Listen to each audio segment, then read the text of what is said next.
Plateau pour recevoir cette fois Madame Christelle Malan-Niamien. Bonjour. Vous êtes responsable de l'ONG Emmanuel Éducation. Absolument. Avec vous, on parlera du thème comment détecter le potentiel de l'enfant. On a vu il y a cela quelques minutes dans l'élément du centre aéré où les enfants s'essayaient à la musique et autres. Alors dites-nous comment détecter le potentiel de l'enfant. Merci beaucoup. Alors pour détecter le potentiel de l'enfant, il faut connaître sa personnalité. D'accord. Pour améliorer le rendement d'un enfant à l'école, il faut que l'enfant trouve sa passion à l'école.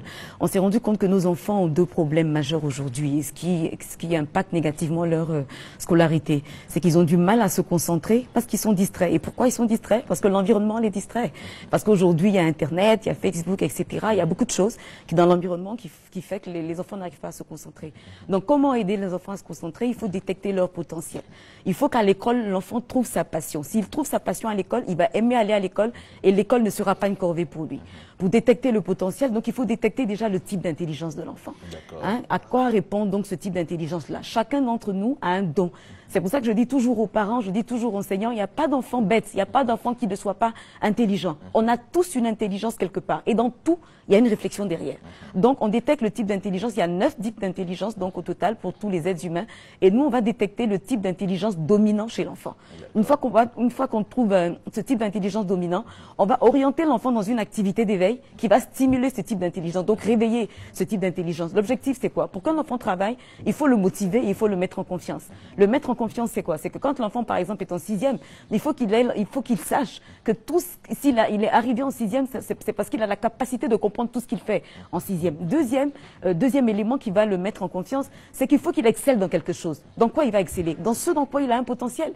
Donc si on l'oriente dans une activité d'éveil dans laquelle justement il arrive à exceller, cette activité d'éveil-là va l'aider à augmenter son temps de concentration pour justement être beaucoup plus efficace à l'école.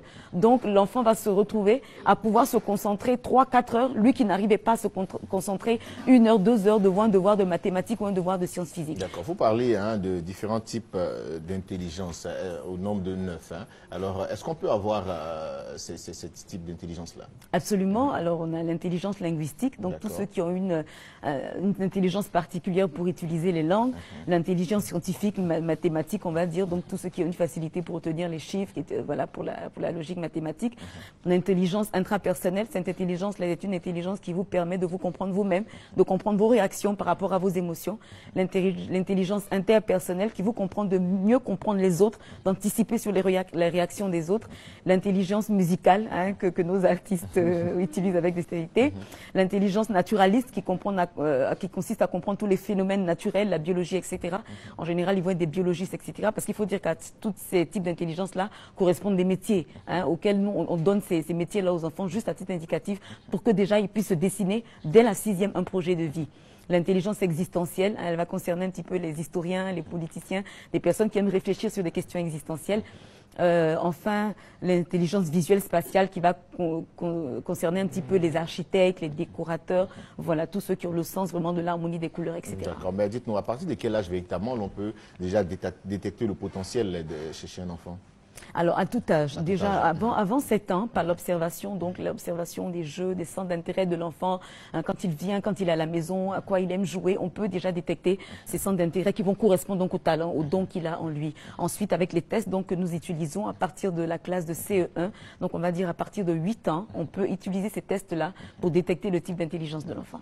Les parents en ont un gros problème. Le plus souvent, nous-mêmes, on oriente les enfants sur peut-être ce qui n'est pas idéal pour